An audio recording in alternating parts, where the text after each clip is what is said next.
Welcome back. Today we look at how to identify a chemical reaction when only thing that you have are the two reactants that you're going to mix together.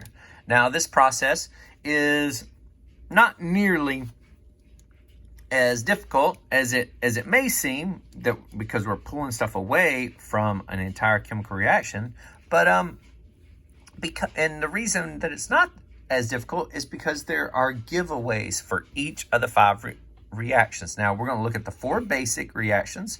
Remember, those were synthesis, and you see how I labeled them up here for you: synthesis, decomposition, single replacement, and double replacement. Those are your four basics.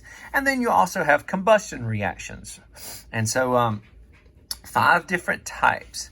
And so what you have on each type is a giveaway, because they all have a specific reactant combination that allows you to know which type of reaction that it's going to be. Okay, so let's go through a few of them. Notice that some of them are labeled for you, but I'm going to walk you through and kind of help you identify, what is it? And then we will complete this page starting on Monday with our new skill, which is predicting the products of the reactions, or in other words, writing down what will you get if you mix these two things, which is always an exciting thing to be able to do, is to take two chemicals and then go, okay, what would the product be? Excuse me. And so that's what we'll be doing starting on Monday. But let's finish up with this final skill for the week, which is identifying the types of chemical reactions if you just know the reactants. Okay? If you haven't already done the activity of identifying types of reactions by looking at the entire equation, then you want to go back and do that activity first before doing this. And you can also get the notes for this from the POGL, where we did the POGL, and also I posted the notes. So that would be under the POGL 6.1 activity. That's where I put the notes for identifying types of reactions. All right, so here we go. First reaction type, which we have here, is you see a C6H12 plus O2. Okay, what are the giveaways here? Well, anytime you have a carbon and hydrogen with any number of carbon and hydrogen, it doesn't matter what the number is, and you're adding oxygen to that, then with enough energy added to these, then you will have what's called a combustion reaction. You'll have a combustion reaction. That's the only option here, is a combustion reaction. So carbon and hydrogen plus a free oxygen, so oxygen all by itself, then you're going to have a combustion reaction. So let's look at that as we go down to the next one. Let me get my little cover sheet here. And you see on the next one, you have C4, H6, again, some number of carbons, some number of hydrogens, plus free O2. Well, what type of reaction is that going to be? Again, that is combustion reaction. Okay, so pretty straightforward here. And just to let you see that there can be other chemicals in this attached to this carbon and hydrogen. So carbon, C6H10, and then this one has oxygen. You can have nitrogen, phosphorus, sulfur, a lot of different things attached to a carbon backbone. But anytime it's carbon and hydrogen and anything else plus free oxygen, it's going to be which type of reaction? Combustion. Okay? So there's your combustion reaction. You should be able to identify those always, because they always have free oxygen and then a carbon and a hydrogen combination here. Okay, now Let's look at so that's combustion. Let's look at the other 4 basic types that you had there on the Poggle. And so here's one of them. We have a single element magnesium plus iodine. Again, a single element plus a single element. Well, if you think about it, what's the only thing you can do with 2 single elements? Well, because the four types of reactions, either you're gonna put things together, you're gonna split the 2 things apart, or you're going to switch a single one into a partner group, or you're going to switch partners where you have 2 groups and they're just going to simply switch partners. Those are your 4 types of reactions. That's it. So this one, you have 2 single elements. Well, what's the only thing you can do with 2 single elements? You can't switch partners.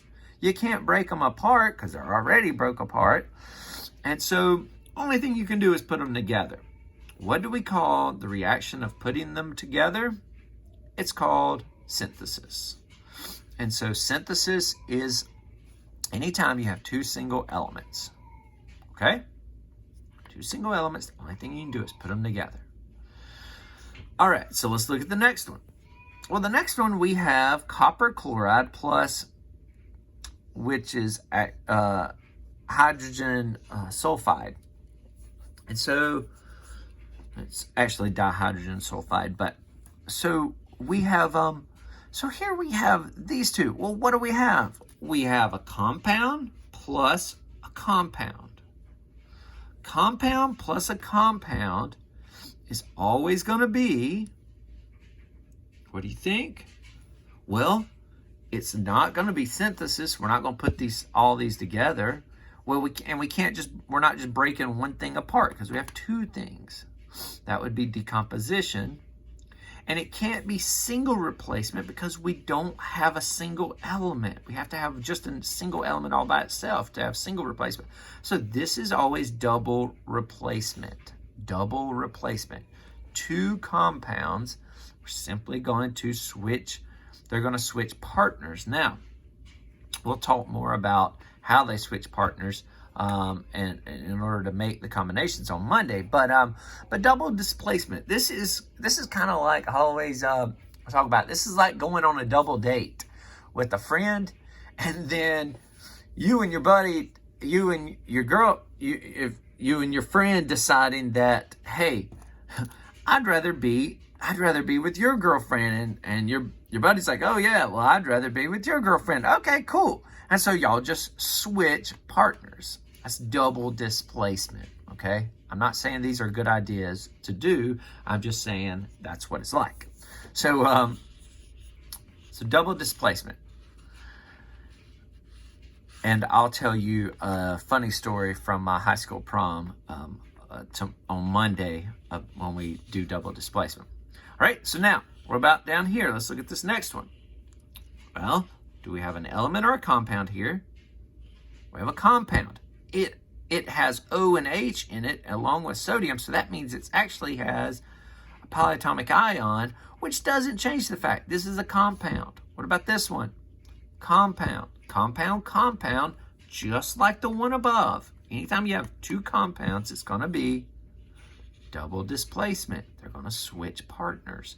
So we'll talk about that again. We'll show that on Monday. Okay? And then our final one that I'll have you actually do is this one here. We have hydrochloric acid plus zinc. This is a element or a compound plus element. Compound and an element.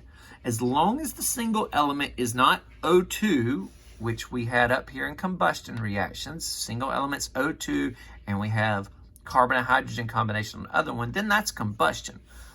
But when we have a compound and an element, the element is not the oxygen, and the compound's not carbon and hydrogen or a hydrocarbon, then this is a single element. This is single replacement. So this single element is going to come over and replace one of these. Single replacement. Okay? So I'm just going to use the symbols C for compound, E for element. All right? Just to show you how you have these different combinations for each one. We have a compound here. We have an element. Compound and element, single replacement. Compound plus a compound, double replacement. Compound plus a compound, double displacement or replacement. You can use either one of these terms, and I used them both here just to let you see that it doesn't matter. But if you have an element plus an element, then that's synthesis. And the other one would be a if you had just a compound all by itself, just one compound, that would be decomposition. Notice I do not give you any decompositions to figure out the products for, but understand that if you have just an element, then that would be decomposition. So if I had, what if we just had H2O? Then I had a symbol. Well, that would, the only thing that H2O can happen to it is it can decompose. And so just a compound is a decomposition. All right? And so that's what you'll do. Let you go down and do these, identify these today. And this will be on paper, your final task. And I will also include a Kahoot for you to do to practice these. All right? Good luck. Having questions, don't hesitate to post them in the comments, and I'll get back to you as soon as possible. Thanks, guys.